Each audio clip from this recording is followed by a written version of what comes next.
Renacimiento es el nombre dado en el siglo XIX a un amplio movimiento cultural que se produjo en Europa occidental durante los siglos XV y XVI. Fue un periodo de transición entre la Edad Media y los inicios de la Edad Moderna. Sus principales exponentes se hallan en el campo de las artes, aunque también se produjo una renovación en las ciencias, tanto naturales como humanas. La ciudad de Florencia, en Italia, fue el lugar de nacimiento y desarrollo de este movimiento, que se extendió después por toda Europa. El Renacimiento fue fruto de la difusión de las ideas del humanismo, que determinaron una nueva concepción del hombre y del mundo. El término, Renacimiento, se utilizó reivindicando ciertos elementos de la cultura clásica griega y romana, y se aplicó originariamente como una vuelta a los valores de la cultura grecolatina y a la contemplación libre de la naturaleza tras siglos de predominio de un tipo de mentalidad más rígida y dogmática establecida en la Europa medieval. En esta nueva etapa se planteó una nueva forma de ver el mundo y al ser humano, con nuevos enfoques en los campos de las artes, la política, la filosofía y las ciencias, sustituyendo el teocentrismo medieval por el antropocentrismo. El historiador y artista Giorgio Vasari fue el primero que utilizó la palabra Renacimiento para describir la ruptura con la tradición artística medieval, a la que calificaba como un estilo de bárbaros, que más tarde recibirá el calificativo de gótico. Vasari opinaba que las artes habían entrado en decadencia al hundirse el Imperio Romano y solo habían sido rescatadas por los artistas de la Toscana a partir del siglo XIII. El concepto actual de Renacimiento fue formulado a mediados del siglo XIX por el historiador francés Jules Michelet, en su obra Renaissance et Réforme, publicada en 1855. Por primera vez, Michelet usó el término en el sentido de un periodo histórico, que abarcaría desde el descubrimiento de América hasta Galileo, y lo consideró más importante por sus desarrollos científicos que por el arte o la cultura. Michelet, que era nacionalista francés y republicano, le atribuyó al Renacimiento unos valores democráticos opuestos a los de la Edad Media precedente y un protagonismo francés. El otro historiador que tuvo gran influencia en dar forma al concepto de Renacimiento fue el suizo Jacob Burckhardt, quien lo definió como el periodo entre Giotto y Miguel Ángel, es decir, del siglo XIV a mediados del XVI. Burckhardt destacaba del Renacimiento el surgimiento del espíritu individualista moderno, que la Edad Media habría cohibido. Desde una perspectiva de la evolución artística general de Europa, el Renacimiento significó una ruptura con la unidad estilística que hasta ese momento había sido supranacional. El Renacimiento no fue un fenómeno unitario desde los puntos de vista cronológico y geográfico, su ámbito se limitó a la cultura europea y a los territorios americanos recién descubiertos, a los que las novedades renacentistas llegaron tardíamente. Su desarrollo coincidió con el inicio de la Edad Moderna, marcada por la consolidación de los estados europeos, los viajes transoceánicos que pusieron en contacto a Europa y América, la descomposición del feudalismo, el ascenso de la burguesía y la afirmación del capitalismo. Sin embargo, muchos de estos fenómenos rebasan por su magnitud y mayor extensión en el tiempo el ámbito renacentista. Aspectos generales. Contexto histórico.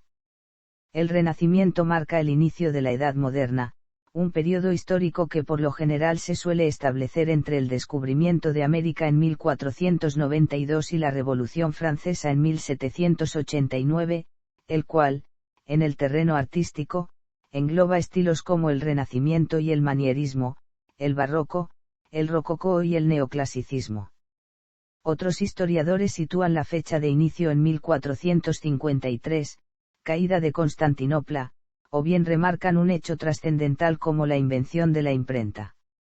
Los antecedentes históricos del Renacimiento cabe situarlos en la decadencia del mundo medieval ocurrida a lo largo del siglo XV por diversos factores, como el declive del Sacro Imperio Romano Germánico, el debilitamiento de la Iglesia Católica a causa de los cismas y los movimientos heréticos, que darían origen a la Reforma Protestante, la profunda crisis económica derivada del anquilosamiento del sistema feudal y la decadencia de las artes y las ciencias, lastradas por una teología escolástica sumida en el escepticismo. Frente a esta decadencia, Los principales centros académicos europeos buscaron regenerarse a través del retorno a los valores de la cultura clásica grecorromana.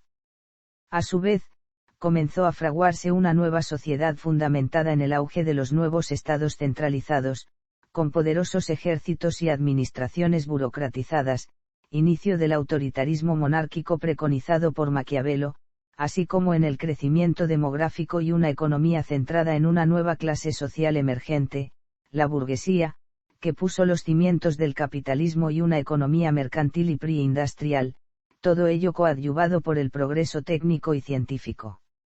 Experimentado durante este periodo, fundamentado en la imprenta y la consiguiente velocidad de difusión de las novedades.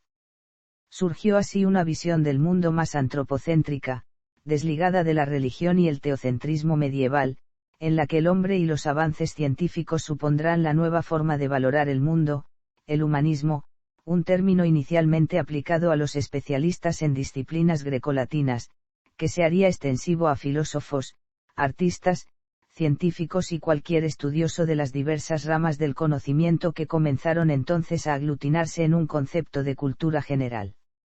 En Italia, el epicentro de la cultura renacentista, la división del territorio en ciudades-estado con diferentes regímenes políticos, repúblicas como Florencia o Venecia, estados monárquicos como Milán y Nápoles o el dominio papal en Roma, propició el ascenso de una élite económica que patrocinó la cultura y el arte como instrumentos de propaganda del Estado, cada uno rivalizando con los demás en magnificencia y esplendor. La educación se volvió más accesible, dejando de estar circunscrita al clero, y se favoreció el debate intelectual, con la fundación de universidades y el patrocinio de la literatura. Por su parte, el siglo XVI estuvo marcado por los grandes descubrimientos geográficos iniciados con la llegada de Colón a América en 1492, como el establecimiento de la Ruta del Cabo por Vasco da Gama en 1498, la vuelta al mundo de Magallanes entre 1519 y 1521, el desembarco de Cortés en México, 1519, y la conquista del Perú por Pizarro, así como por la ruptura de la unidad cristiana causada por la Reforma protestante de Martín Lutero, el desarrollo de la ciencia y la técnica y la expansión del humanismo. Definición. El término, Renacimiento, procede del italiano Rinascita y fue acuñado por el artista e historiador Giorgio Vasari en sus vidas, en alusión al renacer de la cultura clásica tras el oscurantismo medieval. Como tal, supone un fenómeno tanto social como político y cultural que abarcó todo el continente europeo durante los siglos XV y XVI. En la historiografía moderna, la primera definición del Renacimiento procede del historiador francés Jules Michelet, mientras que la visión actual del mundo renacentista fue forjada por Jacob Burckhardt en su ensayo La cultura del Renacimiento en Italia. Aunque se suele situar el inicio del Renacimiento en el siglo XV, numerosos historiadores lo retrotraen al siglo XIV o aún al XIII, a la obra de algunos artistas considerados precursores, como Cimabue y Giotto en pintura o Nicola Pisano en escultura. Estos sentaron las bases de los primeros artistas plenamente renacentistas en la Florencia del primer cuarto del siglo XV, como el pintor Masaccio, el escultor Donatello o el arquitecto Brunelleschi, todos ellos interesados en el naturalismo, la armonía y las proporciones matemáticas. En este clima cultural de renovación, basado en modelos de la antigüedad clásica, surgió a principios del siglo XV un movimiento artístico en Italia de gran vitalidad, que se extendería de inmediato a otros países de Europa. El artista tomó conciencia de individuo con valores intrínsecos, se sintió atraído por la cultura y el saber en general, y comenzó a estudiar los modelos de la antigüedad, a la vez que estudiaba disciplinas como la anatomía e investigaba nuevas técnicas, como el claroscuro y la perspectiva, desarrollándose enormemente las formas de representar el mundo natural con fidelidad. El paradigma de esta nueva actitud es Leonardo da Vinci, quien se interesó por múltiples ramas del saber, pero del mismo modo Miguel Ángel Buonarroti, Rafael Sanzio, Sandro Botticelli y Bramante fueron artistas conmovidos por la imagen de la antigüedad y preocupados por desarrollar nuevas técnicas escultóricas, pictóricas y arquitectónicas, así como por la música, la poesía y la nueva sensibilidad humanística. No cabe duda de que el Renacimiento evolucionó en buena medida del arte medieval, una parte del cual no había dejado de valorar e imitar el arte clásico, pero el artista renacentista buscó imperiosamente distanciarse de la etapa posterior, a la que menospreciaban por su supeditación a los valores religiosos y por su estilo antinaturalista, proveniente no de una falta de habilidad técnica en imitar a la naturaleza, sino de una voluntad propia de eludirla para enfatizar otros valores más subjetivos, ligados a la espiritualidad. Sin embargo, el propio artista renacentista no valoró este hecho y se sintió distinto, renacido. Así, Lorenzo Valla llegó a afirmar que no sabía por qué las artes habían decaído hasta tal punto, y casi muerto, ni tampoco por qué habían resurgido en esa época, apareciendo y triunfando tantos buenos artistas y escritores. Buena parte del surgimiento de esta nueva escala de valores, en que artistas y literatos serán exaltados por encima de personajes de noble cuna, proviene del sistema de ciudades-estado italianas de tipo republicano, alejadas así de los modos autoritarios de la aristocracia y el clero, con sociedades en que se valoraba más el mérito propio que no el proveniente del nacimiento en una determinada estirpe. En esta nueva sociedad se valora más la virtud cívica que la caballeresca o contemplativa, el talento personal, fuese en los negocios, la ciencia o el arte, que el rancio abolengo. Conviene remarcar que un factor que coadyuvó enormemente al éxito de las nuevas teorías artísticas fue el mecenazgo, tanto de ciudades y entidades de diversa índole como de personajes provenientes tanto de la aristocracia y el clero como de la nueva burguesía emergente. Para estos personajes, el patronazgo de la cultura era una señal de poder y estatus social, que otorgaba a quien lo ejercía prestigio y ostentación frente a sus semejantes. Algunos de los mecenas más distinguidos fueron, el florentino Lorenzo de Médicis, apodado, el Magnífico, Federico da Montefeltro, duque de Urbino, Ludovico Gonzaga, marqués de Mantua, Alfonso el Magnánimo, rey de Nápoles, Francesco y Ludovico Sforza, duques de Milán, además de los papas y cardenales de la Iglesia. El artista renacentista es heredero de los preceptos de la cultura clásica, pero los reinterpreta a través del humanismo, reafirmando los valores intrínsecos del mundo perceptible y del ser humano como parte de esa realidad sensible. Aunque no renuncia a la religión y los valores de la realidad cristiana, da preponderancia a esta nueva visión humanística por encima de la trascendencia religiosa. Así, a la visión estática del universo preponderante durante la Edad Media se sucede una visión dinámica que se sustenta en la experimentación y en la revalidación del método científico como fuente de conocimiento. Por otro lado, los nuevos valores supremos del artista serán la belleza y la armonía, desligadas de la religión y sustentadas en el estudio de la naturaleza, que a través de la medida y la proporción otorgan al artista nuevas herramientas para realizar sus obras.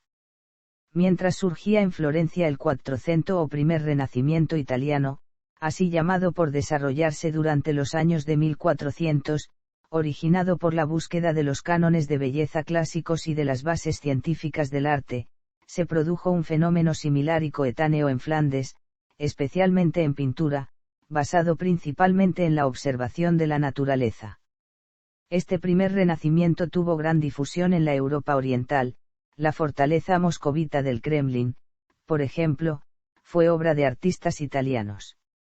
La segunda fase del Renacimiento, o Cinquecento, estuvo marcada por la hegemonía artística de Roma, cuyos papas apoyaron fervorosamente el desarrollo de las artes, así como la investigación de la antigüedad clásica. Sin embargo, con las guerras de Italia, muchos de estos artistas emigraron y propagaron las teorías renacentistas por toda Europa.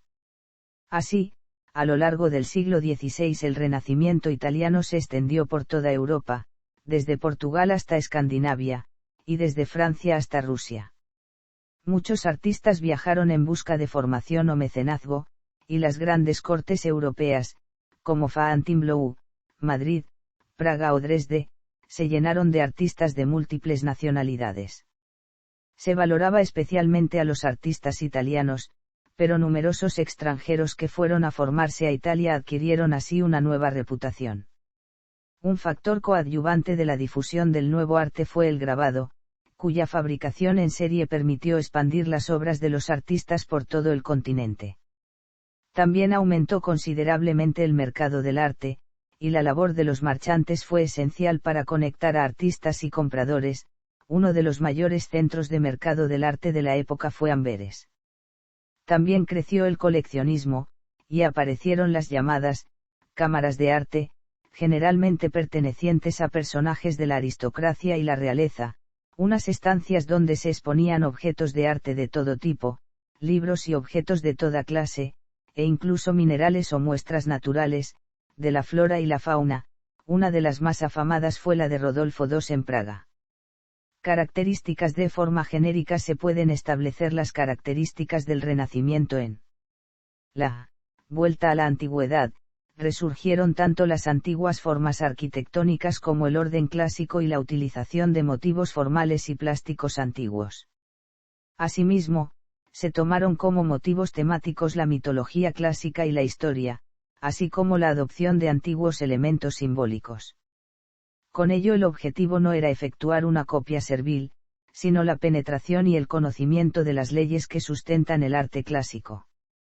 Buena parte de esta revalorización del arte clásico vino por los hallazgos arqueológicos de piezas como monedas, camafeos o esculturas romanas, así como la recuperación de tratados clásicos como los de Vitruvio, esenciales en la renovación de la arquitectura. Surgimiento de una nueva relación con la naturaleza, que iba unida a una concepción ideal y realista de la ciencia. La matemática se va a convertir en la principal ayuda de un arte que se preocupa incesantemente en fundamentar racionalmente su ideal de belleza. La aspiración de acceder a la verdad de la naturaleza, como en la antigüedad, no se orienta hacia el conocimiento de fenómeno casual, sino hacia la penetración de la idea. El Renacimiento hace al hombre medida de todas las cosas. Presupone en el artista una formación científica, que le hace liberarse de las actitudes gremiales y mecanicistas más propias del medievo y elevarse en la escala social. Esto supone revestir al artista de una nueva consideración, la de creador. La figura humana es el nuevo centro de interés del artista, que estudia con detenimiento la anatomía para hacer una representación fidedigna, al tiempo que valora aspectos como el movimiento y la expresión. El mecenazgo. Las clases altas patrocinaban y encargaban obras constantemente, ya que el arte era visto como un instrumento de prestigio y refinamiento, lo que condujo a un momento de gran brillantez en todas las disciplinas artísticas. Los principales centros de mecenazgo fueron la Florencia de los Médicis en el 400 y la Roma papal en el 500, particularmente Julio II y León X. En otras ciudades, otras grandes familias fomentaron el mecenazgo, los Este en Ferrara, los Gonzaga en Mantua, los Sforza en Milán, los Calaana en Nápoles, etc. Estética. La cultura renacentista supuso el retorno al racionalismo, al estudio de la naturaleza, la investigación empírica, con especial influencia de la filosofía clásica grecorromana. La estética renacentista se basó tanto en la antigüedad clásica como en la estética medieval, por lo que a veces resultaba algo contradictoria. La belleza oscilaba entre una concepción realista de imitación de la naturaleza y una visión ideal de perfección sobrenatural, siendo el mundo visible el camino para ascender a una dimensión suprasensible. Uno de los primeros teóricos del arte renacentista fue Cennino Cennini. En su obra Il libro del arte sentó las bases de la concepción artística del Renacimiento, defendiendo el arte como una actividad intelectual creadora, y no como un simple trabajo manual. Para Cennini el mejor método para el artista es retratar de la naturaleza, defendiendo la libertad del artista, que debe trabajar, como le place, según su voluntad. También introdujo el concepto de diseño, el impulso creador del artista, que forja una idea mental de su obra antes de realizarla materialmente, concepto de vital importancia desde entonces para el arte moderno. En ese contexto surgieron varios tratados más acerca del arte, como los de Gian Battista Alberti, o los comentarios de Lorenzo Ghiberti. Alberti recibió la influencia aristotélica, pretendiendo aportar una base científica al arte. También habló de decorum, el tratamiento del artista para adecuar los objetos y temas artísticos a un sentido mesurado, perfeccionista. Fue Alberti quien agrupó a la arquitectura, la escultura y la pintura en el grupo de las artes liberales, ya que hasta entonces eran consideradas como artesanía. Con ello, elevó al artista a la categoría de creador intelectual. Ghiberti fue el primero en periodificar la historia del arte, distinguiendo antigüedad clásica, periodo medieval y lo que llamó renacer de las artes. El Renacimiento puso especial énfasis en la imitación de la naturaleza, lo que consiguió a través de la perspectiva o de estudios de proporciones, como los realizados por Luca Pacioli sobre la sección áurea. En De Divina Proportione habló del número áureo, representado por la letra griega, el cual posee diversas propiedades como relación o proporción, que se encuentran tanto en algunas figuras geométricas como en la naturaleza, en elementos tales como caracolas, nervaduras de las hojas de algunos árboles, el grosor de las ramas, etc. Asimismo, atribuyó un carácter estético especial a los objetos que siguen la razón áurea, así como les otorgó una importancia mística. Por otro lado, Giorgio Vasari, en vida de los más excelentes arquitectos, pintores y escultores italianos desde Cimabue hasta nuestros tiempos, fue uno de los predecesores de la historiografía del arte, al confeccionar una crónica de los principales artistas de su tiempo, poniendo especial énfasis en la progresión y el desarrollo del arte. Arte. Etapas. Diferentes etapas históricas marcan el desarrollo del Renacimiento. La primera tiene como espacio cronológico todo el siglo XV, es el denominado Quattrocento, y comprende el primer Renacimiento, también llamado Renacimiento temprano, o Bajo Renacimiento, que se desarrolla en Italia. La segunda surge en el siglo XVI y se denomina Cinquecento. Su dominio artístico queda referido al clasicismo o Alto Renacimiento, también llamado Renacimiento pleno, que se centra en el primer cuarto del siglo. En esta etapa surgen las grandes figuras del Renacimiento en las artes: Leonardo, Miguel Ángel, Rafael. Es el apogeo del arte renacentista. Este periodo desemboca hacia 1520 a 1530 en una reacción anticlásica que conforma el manierismo, que dura hasta el final del siglo XVI. Mientras que en Italia se estaba desarrollando el Renacimiento, en el resto de Europa se mantiene el arte gótico en sus formas tardías, situación que se iba a mantener, exceptuando casos concretos, hasta comienzos del siglo XVI. En Italia el enfrentamiento y convivencia con la antigüedad grecorromana, considerada como un legado nacional, proporcionó una amplia base para una evolución estilística homogénea y de validez general. Por ello, allí fue posible su surgimiento y precedió a todas las demás naciones. Fuera de Italia, el desarrollo del Renacimiento dependería constantemente de los impulsos marcados por Italia. Artistas importados desde Italia o formados allí harían el papel de verdaderos transmisores. Monarcas como Francisco I en Francia o Carlos I y Felipe II en España impusieron el nuevo estilo en las construcciones que patrocinaban, influyendo en los gustos artísticos predominantes y convirtiendo el Renacimiento en una moda. Italia. Arquitectura. Pintura. Escultura. España. En España el cambio ideológico no es tan extremo como en otros países, no se rompe abruptamente con la tradición medieval, por ello se habla de un renacimiento español más original y variado que en el resto de Europa. Así, la literatura acepta las innovaciones italianas, pero no olvida la poesía del cancionero y la tradición anterior.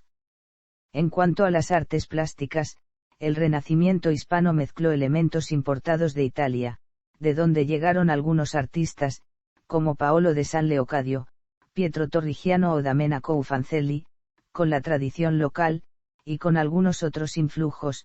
Lo flamenco, por ejemplo, estaba muy de moda en la época por las intensas relaciones comerciales y dinásticas que unían estos territorios a España. Las innovaciones renacentistas llegaron a España de forma muy tardía. Hasta la década de 1520 no se encuentran ejemplos acabados de las mismas en las manifestaciones artísticas, y tales ejemplos son dispersos y minoritarios. No llegaron a España plenamente, pues, los ecos del Quattrocento italiano, solo por obra de la familia Borja aparecen artistas y obras de esa época en el área levantina, lo que determina que el arte renacentista español pase casi abruptamente del gótico al manierismo. En el campo de la arquitectura, tradicionalmente se distinguen tres periodos: plateresco, purismo o estilo italianizante y estilo herreriano. En el primero de ellos, lo renaciente aparece de forma superficial, en la decoración de las fachadas, mientras que la estructura de los edificios sigue siendo gotizante en la mayoría de los casos. Lo más característico del plateresco es un tipo de decoración menuda, detallista y abundante, semejante a la labor de los plateros, de donde deriva el nombre. El núcleo fundamental de esta corriente fue la ciudad de Salamanca, cuya universidad y su fachada son el paradigma del estilo. Arquitectos destacados del mismo fueron Rodrigo Gil de Hontañón y Juan de Álava. El purismo representa una fase más avanzada de la italianización de la arquitectura. El Palacio de Carlos V en la Alhambra de Granada, obra de Pedro de Machuca, es ejemplo de ello. El foco principal de este estilo se situó en Andalucía, donde además del citado palacio destacaron los núcleos de Úbeda y Baeza y arquitectos como Andrés de Vandelvira y Diego de Siloé. Finalmente, apareció el estilo escurialense o herreriano, original adaptación del manierismo romano caracterizada por la desnudez y el gigantismo arquitectónico. La obra fundamental fue el Palacio Monasterio de El Escorial, trazado por Juan Bautista de Toledo y Juan de Herrera, sin duda la obra más ambiciosa del Renacimiento hispano. Lo escurialense traspasó el umbral cronológico del siglo XVI llegando con gran vigencia a la época barroca.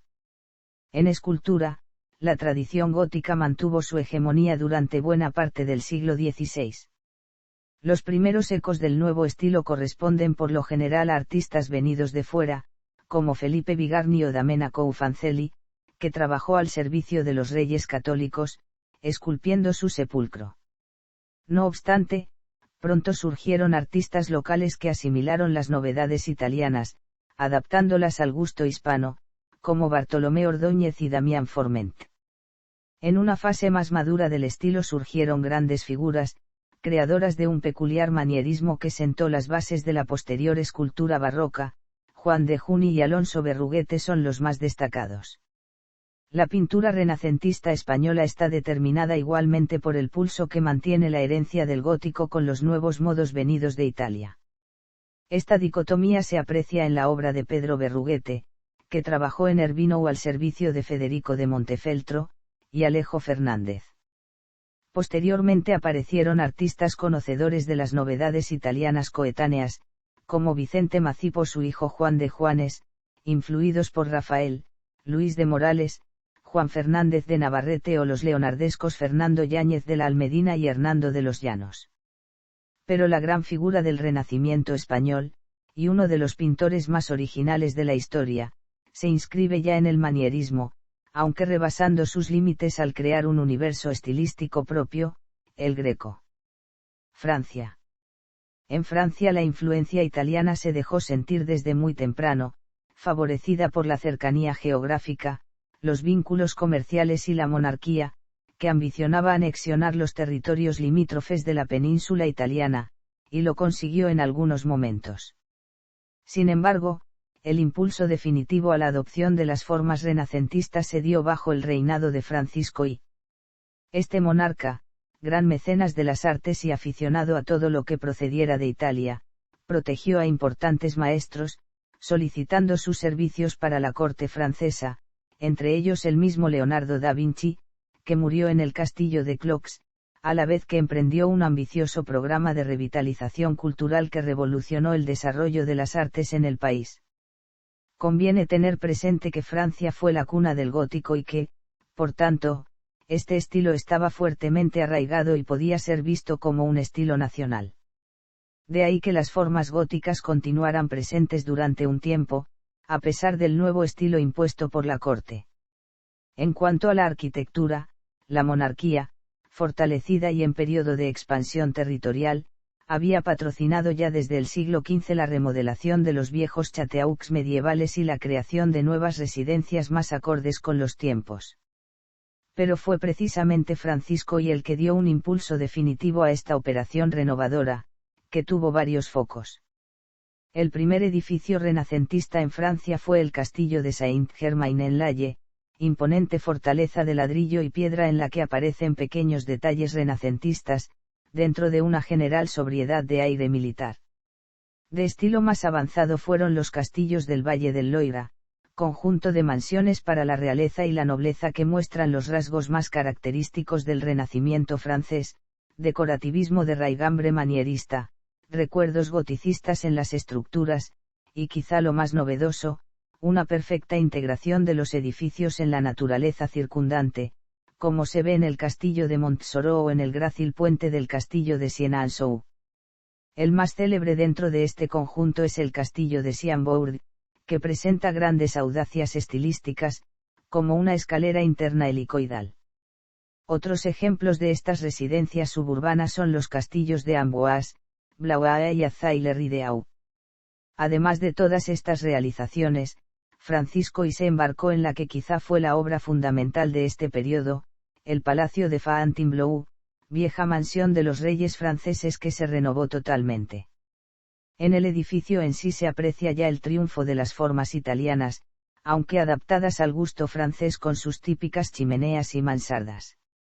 Incluye fragmentos de desbordante creatividad, como la célebre escalera imperial, anticipo de soluciones barrocas.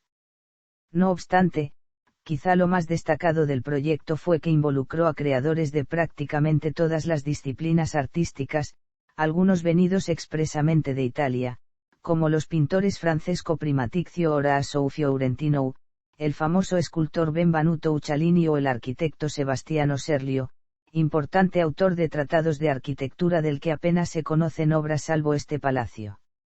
Las novedades que se fraguaron aquí traspasarían el ámbito local y darían origen a todo un estilo, el estilo de Fontainebleau, un manierismo refinado al servicio de los gustos aristocráticos. Tras Francisco I, las formas, a la italiana, acabaron imponiéndose definitivamente en la arquitectura bajo Enrique II, cuya esposa, Catalina de Médicis, pertenecía a la familia florentina más poderosa. Bajo su mandato se reformó la antigua sede de la corte en París, el Palacio del Louvre, convirtiéndolo en un moderno edificio de estética plenamente manierista. La reforma fue dirigida por uno de los arquitectos franceses más destacados del momento, Pierre Lescot, que diseñó el gran patio central, con características fachadas en las que utiliza el módulo de arco de triunfo clásico. Asimismo, estos monarcas iniciaron la construcción de un nuevo palacio, enfrente del Louvre, el Palacio de las Tullerías, en el que intervino el otro gran arquitecto francés del Renacimiento, Philibert Delorme. La escultura del Renacimiento en Francia fue también al compás de lo dictado por Italia. Francia dejó de ser ya a finales del siglo XIV el gran centro escultórico de Europa que fue gracias a los talleres catedralicios, situación que continuaría durante el siglo XV, y aún más en el XVI. Es paradójico y a la vez revelador que esta situación coincida con la consolidación progresiva de la institución monárquica, evidentemente deseosa de renovar su imagen y dispuesta a usar el arte como instrumento propagandístico de primer orden. No obstante de la pérdida de hegemonía en este campo, que de todas formas nunca había sido definitiva, surgieron grandes figuras al calor de los proyectos reales, es de destacar el carácter ornamental y decorativo que tuvieron las esculturas, subordinándose al proyecto general de los edificios e integrándose en estos. Dos fueron los autores más sobresalientes, Germain Pailhan y Jan Goujon. La pintura también experimentó el progresivo declive de las formas góticas tradicionales y la llegada del nuevo estilo.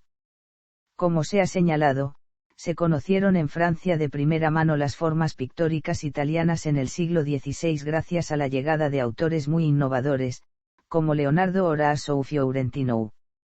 Francisco I impulsó la formación de artistas franceses bajo la dirección de maestros italianos, como Niccolò dell'Abbate o Primatizio, siendo este último el responsable de la decoración del Palacio de Fontainebleau y la organización de las fiestas de la corte, y teniendo por tanto a sus órdenes a muchos artesanos y artistas. Esta convivencia de talentos, escuelas, disciplinas y géneros dio origen a la llamada Escuela Pictórica de Fontainebleau, una derivación del manierismo pictórico italiano que incide en el erotismo, el lujo, los temas profanos y las alegorías, todo ello muy del gusto de su clientela principal, la aristocracia. La mayor parte de los artistas de Fontainebleau fueron anónimos, precisamente por esa integración de las artes que se propugnaba y por el magisterio de los artistas consagrados. No obstante, conocemos los nombres de algunos pintores, figurando Jean Cassan el Viejo o Antoine que eran entre los más destacados. Sin embargo, el pintor francés más importante de la época, a la vez que uno de los grandes retratistas de todos los tiempos, aunque gran parte de su obra se haya perdido, fue François Clouet, que superó a su padre, el también apreciable Jean Clouet, en la fiel plasmación de la vida de los poderosos de la época, con una profundidad psicológica y brillantez formal cuyo precedente hay que buscarlo en Jean Fouquet, gran pintor del siglo XV aún en la órbita del gótico. Alemania. El renacimiento artístico no fue en Alemania una tentativa de resurrección del arte clásico, sino una renovación intensa del espíritu germánico, motivado por la Reforma protestante. Alberto Durero fue la figura dominante del Renacimiento alemán. Su obra universal, que ya en vida fue reconocida y admirada en toda Europa, impuso la impronta del artista moderno, uniendo la reflexión teórica con la transición decisiva entre la práctica medieval y el idealismo renacentista.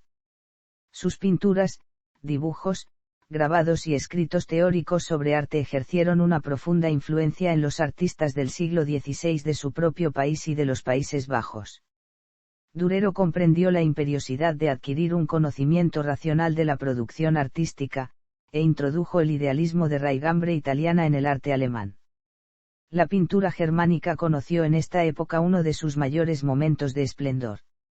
Junto a la figura fundamental de Durero surgieron otros grandes autores, como Lucas Cranach el Viejo, pintor por antonomasia de la Reforma protestante, Hans Baldung Grien, introductor de temáticas siniestras y novedosas, deudoras en cierto modo del arte medieval, Matthias Grunewald, uno de los precursores del expresionismo, Albrecht Altdorfe, excelente paisajista, o Hans Holbein el Joven, que desarrolló casi toda su producción, centrada en el retrato, en Inglaterra.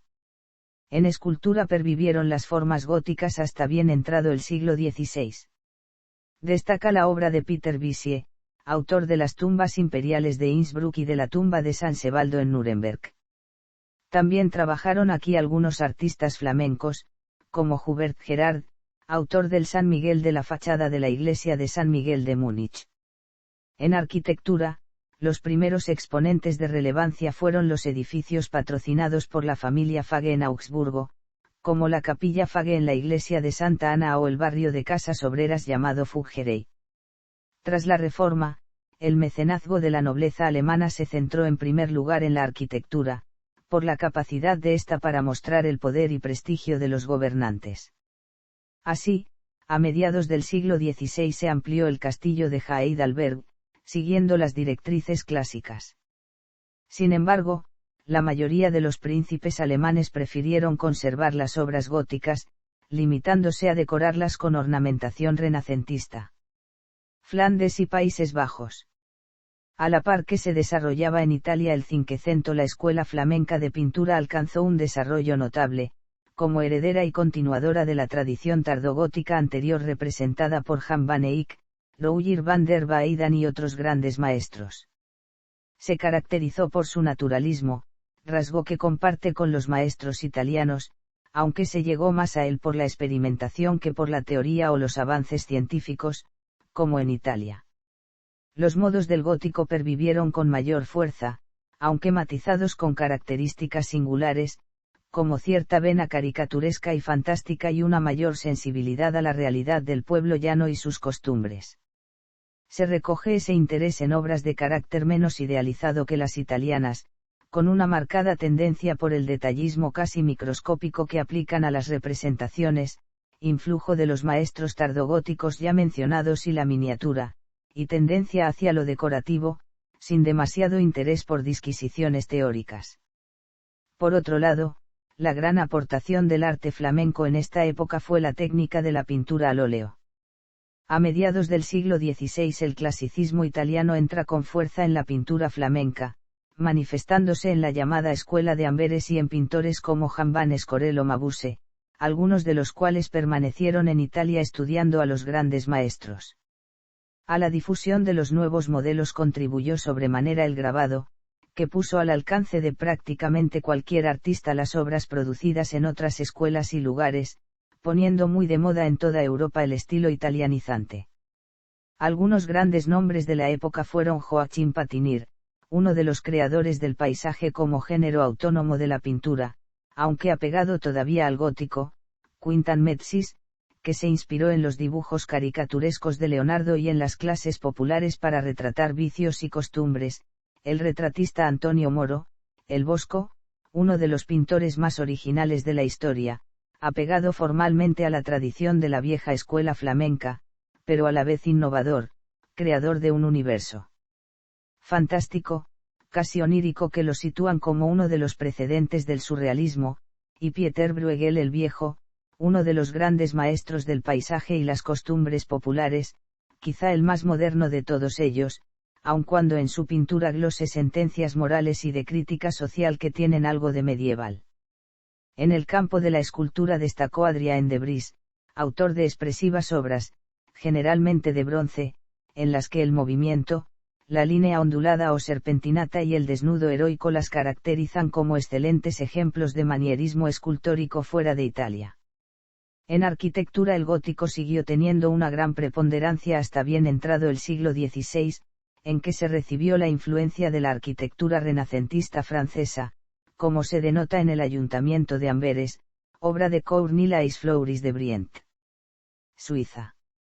Con la llegada de la familia Holbein, Basilea se convirtió en el centro más importante del arte del Renacimiento en Suiza. Más tarde, en 1661, la primera colección de arte público del mundo también se fundó aquí. Una de las colecciones más importantes de arte renacentista de la región del Alto Rin se encuentra aún hoy aquí. La influencia italiana se notó especialmente en el cantón de Ticino, como se evidencia en las catedrales de San Lorenzo de Lugano y San Francisco de Locarno.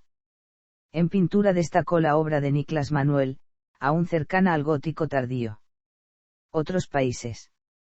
Inglaterra, en arquitectura, durante prácticamente todo el siglo XVI pervivió el estilo Tudor de origen gótico, mientras que las novedades renacentistas fueron adoptadas únicamente en algunos elementos ornamentales, así, por ejemplo, en la tumba de Enrique VII en la abadía de Westminster, realizada arquitectónicamente en el más puro estilo gótico, se contrató al artista italiano Pietro Torrigiano para realizar la decoración escultórica.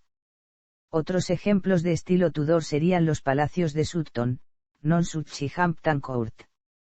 Más adelante se recibió la influencia palladiana, que se desarrolló especialmente en la construcción de palacios Portugal.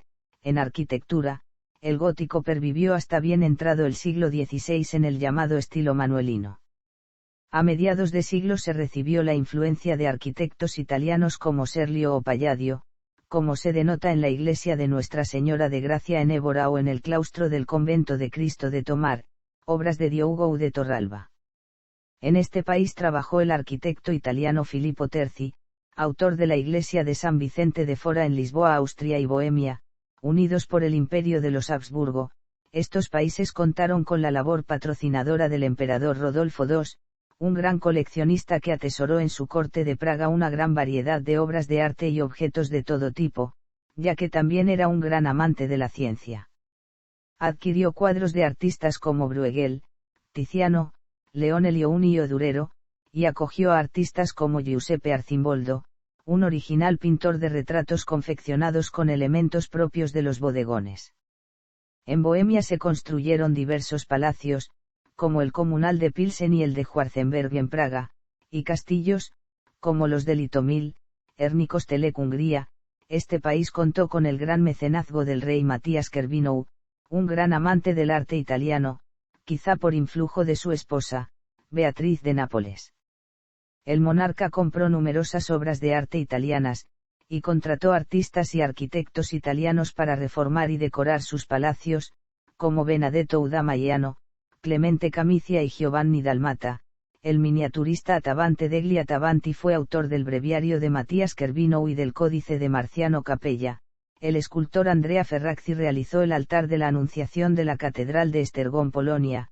Como en otros países, las novedades renacentistas llegaron de la mano de artistas italianos llegados al país, como los arquitectos Franciscus Italus y Bartolomeo Uberezzi, Gian Maria Mosca y Giovanni Battista di Quadro, y los escultores Santi Gucci, Girolamo Canavesi y Domenico Veneciano. En cambio, en pintura trabajaron mayormente artistas alemanes, como Hans von Kulmbach, Lodz von Kitzingen y Martin Koeber.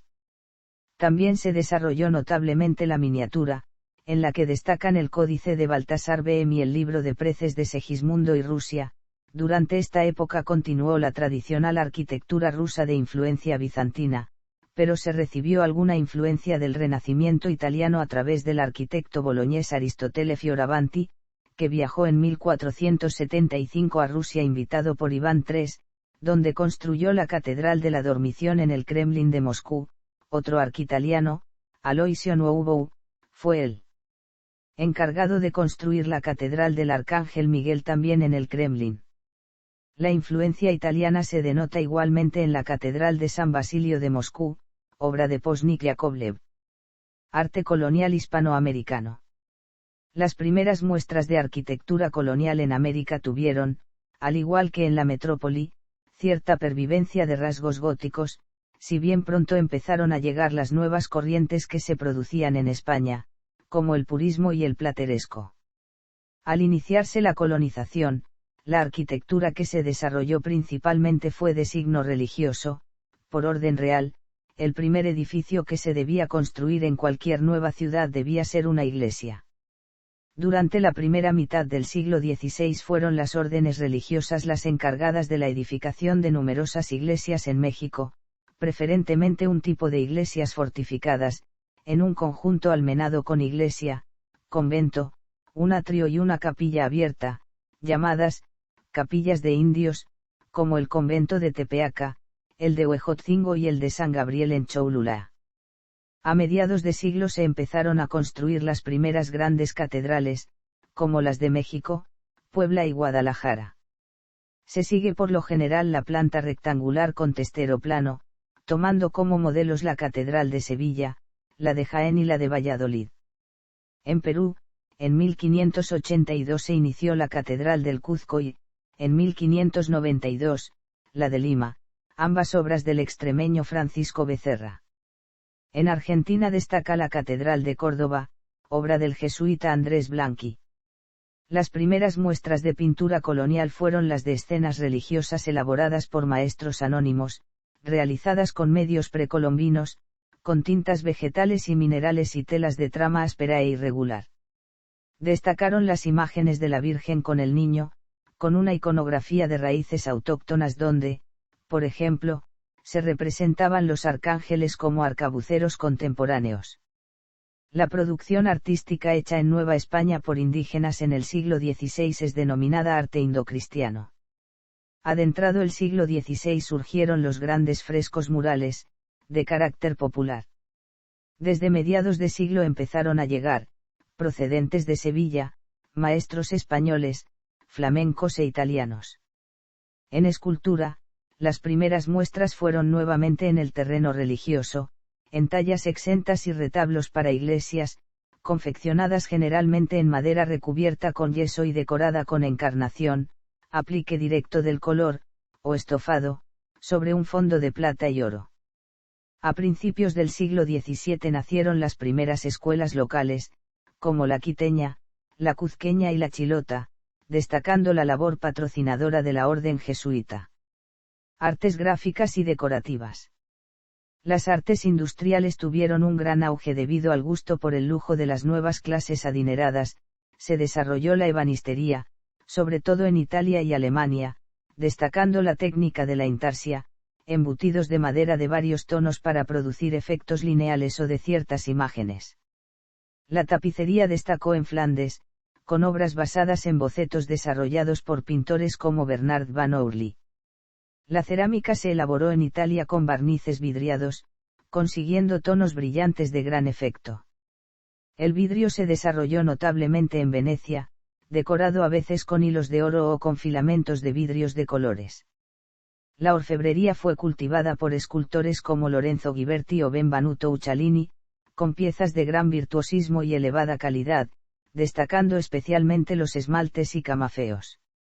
En esta época se desarrollaron notablemente las artes gráficas, especialmente gracias a la invención de la imprenta, apareciendo o perfeccionándose la mayoría de las técnicas de grabado, calcografía, linograbado, xilografía, etc.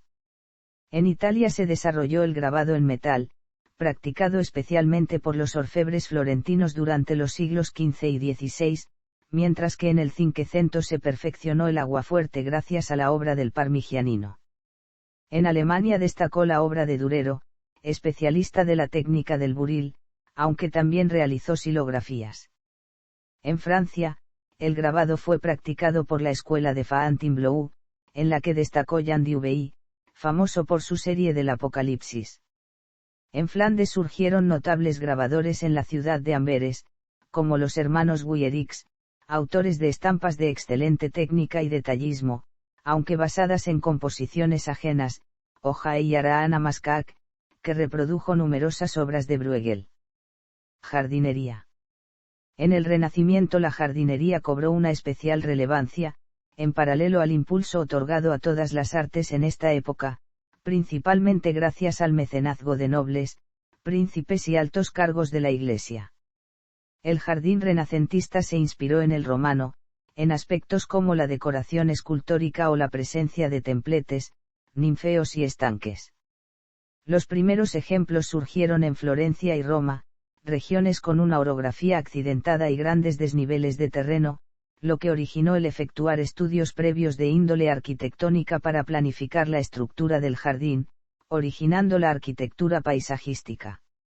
Un ejemplo de ello son los jardines del Belvedere en Roma, proyectados por Bramante en 1503, el cual resolvió los desniveles con un sistema de terrazas, a las que se accede por amplias escalinatas y que están rodeadas de balaustradas, esquema que pasaría a ser típico del jardín italiano, que se convertiría en el prototipo de jardín renacentista.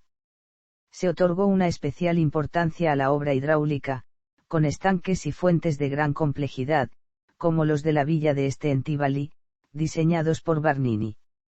Estos diseños pasaron al resto de Europa, donde destacan por su magnificencia los jardines franceses, como los de los castillos de Amboise, Chambord y Villandry. En Francia era costumbre subdividir el jardín en diversas zonas especializadas, así como la construcción de canales que permitían el paseo en barca. En esta época comenzó la costumbre de recortar los setos, apareciendo los primeros jardines en forma de laberinto. También hay que resaltar la llegada de nuevas especies gracias al descubrimiento de América, lo que favoreció la apertura de jardines botánicos dedicados al estudio y catalogación de las plantas. La teoría jardinística renacentista se nutrió especialmente de la concepción elaborada por Gian Battista Alberti de la casa y el jardín como una unidad artística basada en formas geométricas, así como en el modelo expuesto por Francesco Calaana en su Ipnerotomachia Polipili, que introducía el uso de parterres y el empleo del arte topiario para dar formas caprichosas a los árboles, o el diseño de las eras a partir de formas axiales, expuesto por Sebastiano Serlio en Tute y Eleopere. De arquitectura. Literatura. La literatura renacentista se desarrolló en torno al humanismo, la nueva teoría que destacaba el papel primordial del ser humano sobre cualquier otra consideración, especialmente la religiosa. En esta época el mundo de las letras recibió un gran impulso con la invención de la imprenta por Gutenberg, hecho que propició el acceso a la literatura por un público más mayoritario. Ello conllevó a una mayor preocupación por la ortografía y la lingüística, surgiendo los primeros sistemas de gramática en lenguas vernáculas y apareciendo las primeras academias de lenguas nacionales. Es por ello que muy posiblemente, la participación de filólogos en la época fue de gran ayuda y necesidad para el estudio, análisis y comprensión de textos antiguos durante el siglo XV hasta el siglo XVI. La nueva literatura se inspiró como el arte en la tradición clásica grecolatina, aunque también recibió una gran influencia de la filosofía neoplatónica desarrollada contemporáneamente en Italia. Por otro lado, refleja el nuevo ideal de hombre renacentista, que se ejemplifica en la figura del cortesano, definida por Baldassare y Castiglioni, debía de dominar las armas y las letras por igual, y tener buena gracia, o naturalidad sin artificio. En su naturaleza, la esencia renacentista nace en Italia, es en este territorio en donde nace un pensamiento basado en la dignidad y libertad humana, en la que claro está, un pensamiento liberal basado en la crítica educativa, fomentando un ideal meramente formativo. Un movimiento que al igual que la paideía clásica, fomentara principios y valores semejantes. El humanismo, con sus valores clarificadores sobre el valor y esencia humana, viene también a profundizar y recrear la importancia y necesidad de comprender los textos clásicos, limpiándolos de toda mancha de corrupción o manipulación intencional, o bien de la simple malinterpretación literal o literaria. De esta manera, y con estos principios, surge una sociedad laboral y académica, misma que es satisfecha con labor filológica. De manera que en el Renacimiento occidental del siglo XV y del mismo humanismo italiano, el que le da vivacidad y seguimiento al estudio crítico de la cultura griega. Es por ende, que el paso de la cultura helenística a Italia fue un proceso enriquecedor tanto en la enseñanza y copiado de textos y manuscritos antiguos como también el aprendizaje de las lenguas latín y griego y la misma recolección de textos esparcidos alrededor del territorio. Muchos de estas personas preocupadas por la difusión de la literatura helénica fueron Planudes, Moscópulo, Magister y Demetrio Triclinio. Lorenzo Valla y sus emendaciones en la traducción marcaron un antes y un después al entendimiento Heródoto y Tucídides. Erasmo de Rotterdam, también reconocido como uno de los mejores críticos textuales de la era moderna, analizó las sagradas escrituras y los textos clásicos por supuesto, de modo que publicó traducciones de Aristóteles, Demócrito y Juan Crisóstomo. Con el paso del tiempo la importancia de la actividad crítica textos grecolatinos va incrementando. Su importancia se puede asociar con la necesidad de entender de aspectos históricos, ciencias naturales, geografía, astronomía, y muchos más. De manera que la labor filológica tiene auge y una importancia sin igual. A pesar de la intervención eclesiástica, haciendo mención sobre aquellos que corrigen o trabajan con textos no religiosos, cometen herejía y pecado. En Italia, cuna del nuevo estilo, perduraban aún los ecos de tres grandes autores medievales considerados a veces precursores del nuevo movimiento, Dante, Petrarca y Boccaccio. Entre los literatos surgidos en esta era conviene destacar a Angelo Poliziano, Matteo Maria Boiardo, Ludovico Ariosto, Jacopo Sannazaro, Pietro Bembo, Baldassare y Castiglioni, Torquato Tasso, Nicolás Maquiavelo y Pietro Aretino. Su influencia se denotó en Francia, donde desarrollaron François Rabelais, Pierre de Ronsard, Michel de Montaigne y Joachim du Bellay. En Alemania, la Reforma protestante impuso una mayor austeridad y una temática religiosa, cultivada por Ulrich von Hutten, Sebastian Brandt y Hans Sachs. En Inglaterra, cabe citar a Tomás Moro, Edmund Spencer, Michael Drayton, Henry Constable, George Chapman, Henry Howard y Thomas Wyatt. En Portugal se halla la figura predominante de Luis de Camões. Pero de algo que se puede afirmar es que Italia, en su apogeo renacentista, fue, ciertamente la cuna del humanismo, por consiguiente del mismo renacimiento occidental. Por ende, más que ciudad o país comerciante, es un museo viviente, en el que se desenvuelve una riqueza cultural y un apogeo históricamente fecundo. Ya que bien se sabe, que Roma, capital italiana, fue en su época de gloria la capital del Imperio Romano. Por ello la formación y naturalización del latín no viene siendo algo novedoso. En contra del clero católico y el papado, la crítica textual posee un afluente muy fuerte, cuya necesidad erudita y percepción literal es vital para la comprensión de lo que acontece en la antigüedad.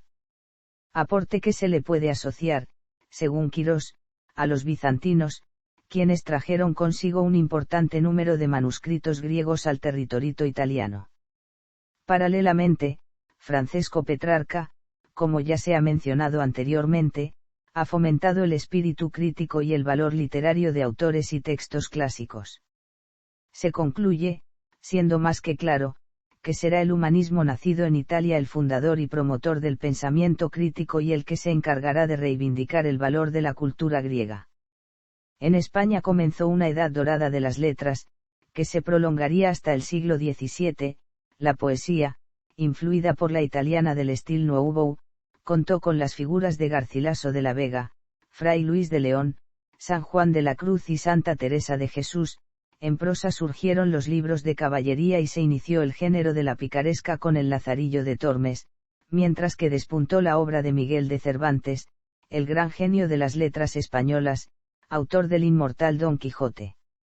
Por otra parte, el Renacimiento español, claramente posee una línea ética basada en el pensamiento italiano, cuales antes de iniciar los estudios y acercamientos del grecoromance, incorporan modelos de enseñanza literario italiana. Los pocos filólogos de la época utilizaban la valoración de textos basado en su antigüedad y mayor veracidad y calidad de la lectura. Es así, que como afirma la Apología de Nebrija, que la Germana Lectio no debe direccionarse hacia el Cansensas Codicum, sino siempre enfocado en la calidad de la lectura. Ahora bien, como se mencionó anteriormente, con los aportes de Antonino de Nebrija, inicia una de las más grandes labores filológicas españolas. La traducción de textos de latín al romance. Labora que se hace posible ya que una de las manifestaciones del Renacimiento español consistía en la recuperación de escritos latinos, Literae Humanitas sobre obras ciceronianas. Que, bajo el dominio de Cicerón, y por la imitatio y emulatio, en consorcio con el pensamiento de Lorenzo Valla, nace la gramática castellana, proveniente del latín. Teatro. El teatro renacentista también acusó el paso del teocentrismo al antropocentrismo, con obras más naturalistas, de aspecto histórico, intentando reflejar las cosas tal como son. Se buscaba la recuperación de la realidad, de la vida en movimiento, de la figura humana en el espacio, en las tres dimensiones, creando espacios de efectos ilusionísticos, en Trompe-l'Oeil. Surgió la reglamentación teatral basada en tres unidades, basándose en la poética de Aristóteles, teoría introducida por Lodovico Castelvetro. En torno a 1520 surgió en el norte de Italia la Commedia dell'arte, con textos improvisados, en dialecto, predominando la mímica e introduciendo personajes arquetípicos como Arlequín, Colombina, Pulcinella, Pierrot, Pantalone, Pagliaccio, etc. Como principales dramaturgos destacaron Niccolò Machiavelli, Pietro Aretino, Bartolomé Torres Naharro, Lope de Rueda y Fernando de Rojas, con su gran obra La Celestina. En Inglaterra descolló el teatro isabelino, con autores como Christopher Marlowe, Ben Jonson, Thomas Kyddy, especialmente, William Shakespeare, gran genio universal de las letras. Música. La música renacentista supuso la consagración de la polifonía, así como el afianzamiento de la música instrumental, que iría evolucionando hacia la orquesta moderna. Apareció el madrigal como género profano que aunaba texto y música, siendo la expresión paradigmática de la música renacentista. En 1498 Ottaviano Petrucci ideó un sistema de imprenta adaptado a la música, en pentagrama, con lo que se empezó a editar música. Las primeras novedades se produjeron en Flandes, donde se desarrolló la llamada polifonía, a la flamenca, cultivada por Guillaume Dufay, Johannes Ockeghem y Josquin Desprez. También cultivaron el madrigal Orlandus Lassus, Luca Marencio, Carlo Gesualdo, Claudio Maantaverdi, Cristóbal de Morales y Tomás Luis de Victoria, mientras que en polifonía religiosa destacó Giovanni Pierluigi da Palestrina. En música instrumental descolló Giovanni Gabrieli, quien experimentó con diversos timbres de instrumentos de viento y con efectos de sonido cruzado y de relieve. En los países protestantes la música cobró gran relevancia, ya que el propio Lutero defendía la importancia de la música en la liturgia religiosa. Aquí se cultivó especialmente el coral, un género musical a capella o con acompañamiento instrumental, generalmente a 4 voces mixtas. Algunos de los compositores que lo cultivaron fueron Johann Walzer y Valentin Bapst. A finales del siglo XVI nació la ópera, iniciativa de un círculo de eruditos que, al descubrir que el teatro griego antiguo era cantado, tuvieron la idea de musicalizar textos dramáticos. La primera ópera fue Dafne, de Jacopo Peri, a la que siguió Eurídice, del mismo autor. En 1602 Giulio Caccini escribió otra Eurídice, y, en 1607, Claudio Maantaverdi compuso la fábula de Orfeo, donde añadió una introducción musical que denominó sinfonía, y dividió las estructuras cantadas en arias. Danza. La danza renacentista tuvo una gran revitalización, debido de nuevo al papel preponderante del ser humano sobre la religión, de tal manera que muchos autores consideran esta época el nacimiento de la danza moderna. Se desarrolló sobre todo en Francia, donde fue llamado ballet comique, en forma de historias bailadas, sobre textos mitológicos clásicos, siendo impulsado principalmente por la reina Catalina de Médicis. Se suele considerar que el primer ballet fue el ballet comique de la reina Eloise, de Balthasar de Beaujoyeux. Las principales modalidades de la época eran la gallarda, la pavana y el tourdion. En esta época surgieron los primeros tratados sobre danza. Domenico da Piacenza escribió De arte saltandi et choreas ducendi, siendo considerado el primer coreógrafo de la historia. Toino Tarbeau hizo una recopilación de danzas populares francesas. Filosofía.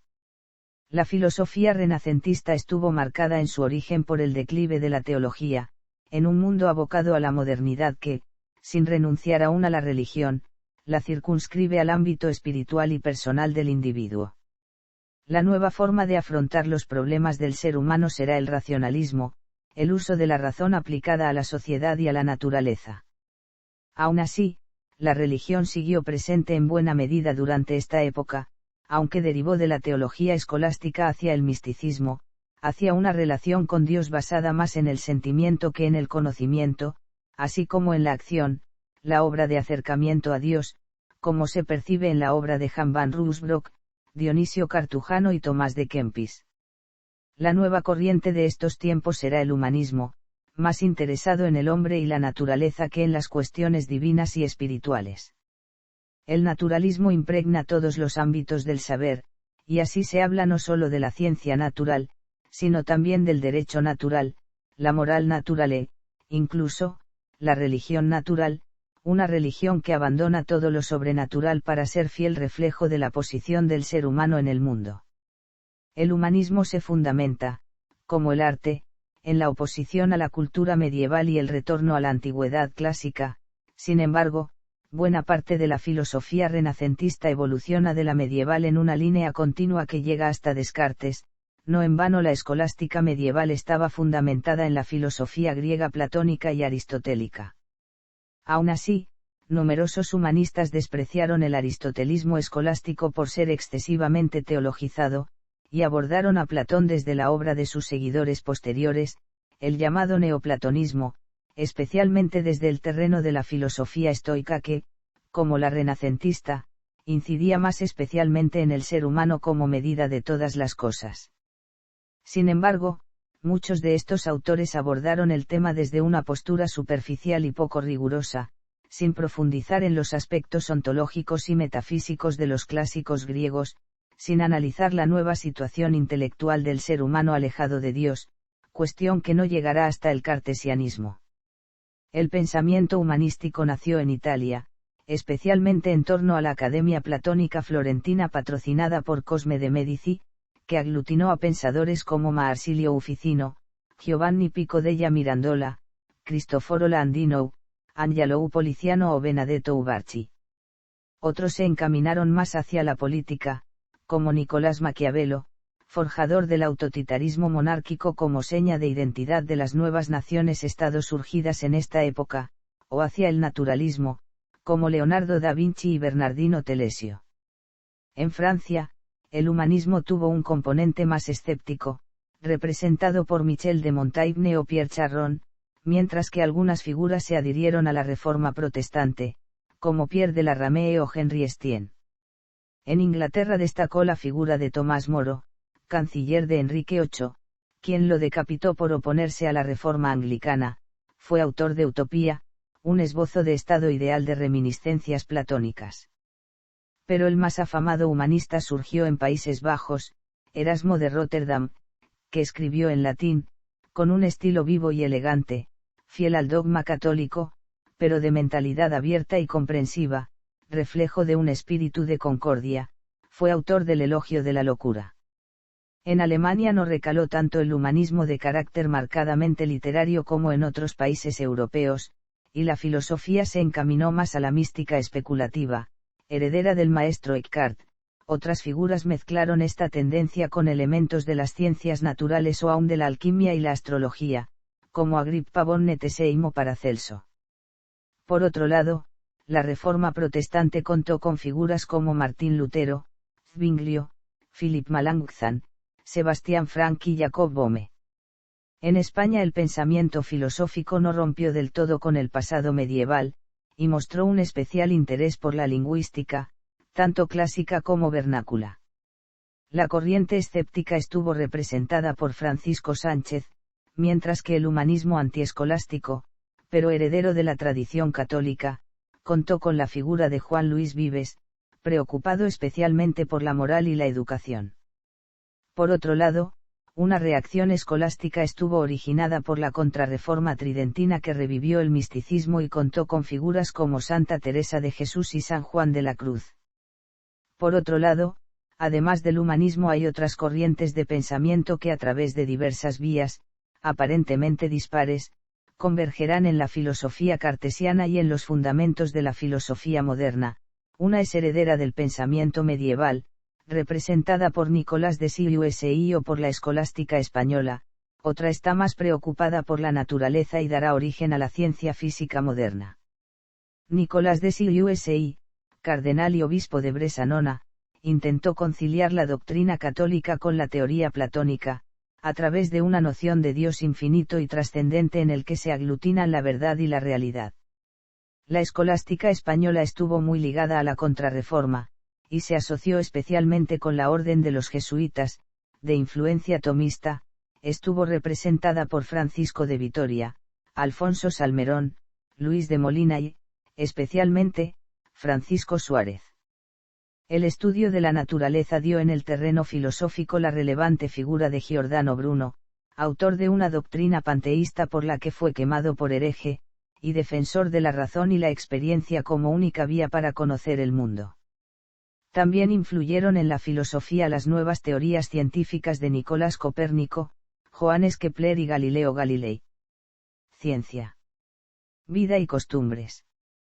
Con el Renacimiento y su cultura más humanista e individualista, así como el despegue económico y su consecuente grado de ostentación social, y unido a los avances tecnológicos, se desarrollaron notablemente todos los aspectos relacionados con el aspecto individual y el cuidado personal, como la peluquería y la moda. La peluquería sufrió una profunda transformación y un gran auge en cuanto a establecimientos y productos dedicados al cuidado del cabello. Se puso de moda la depilación de las cejas, así como de la frente, a veces hasta medio cráneo. Aumentó el gusto por el teñido, siendo el rubio el color preferido. Por lo general, los peinados incluían un tocado, con 5 tipos principales: las tocas, las cofias o albanegas, los bonnets, los rollos y los sombreros. Desde el siglo XVI los peinados, especialmente los femeninos, fueron ganando en complejidad, con sofisticadas estructuras de rizos, encajes, cintas y muselinas.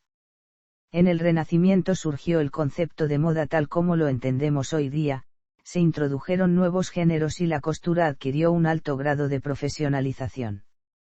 En la Italia renacentista aparecieron los trajes más ricos y espectaculares de la historia, de vivos colores y formas imaginativas y originales, que otorgaban gran relevancia a las mangas, a los pliegues y a las caídas de tela de forma vertical, con finos bordados y rica pasamanería. En el siglo XVI el calzón corto era a modo de bombacho, y continuó usándose el jubón medieval, junto a capas de diverso tipo y adornos como la gorguera, una tela de encajes fruncidos que cubría el cuello. En el atuendo femenino apareció el corsé, que ceñía la cintura, sobre una falda en forma de campana llamada crinolina, hecha de tela y crin de caballo, y reforzada con aros metálicos. También cobró una especial relevancia la gastronomía, que llegó a altas cotas de refinamiento y sofisticación. Destacó la cocina veneciana, que gracias a su comercio con Oriente favoreció la importación de todo tipo de especias, pimienta, mostaza, azafrán, nuez moscada, clavo, canela, etc. Un factor determinante para una nueva gastronomía fue el descubrimiento de América, de donde llegaron nuevos alimentos como el maíz, la patata, el tomate, el cacao, los frijoles, el cacahuete, el pimiento, la vainilla, la piña, el aguacate, el mango o el tabaco.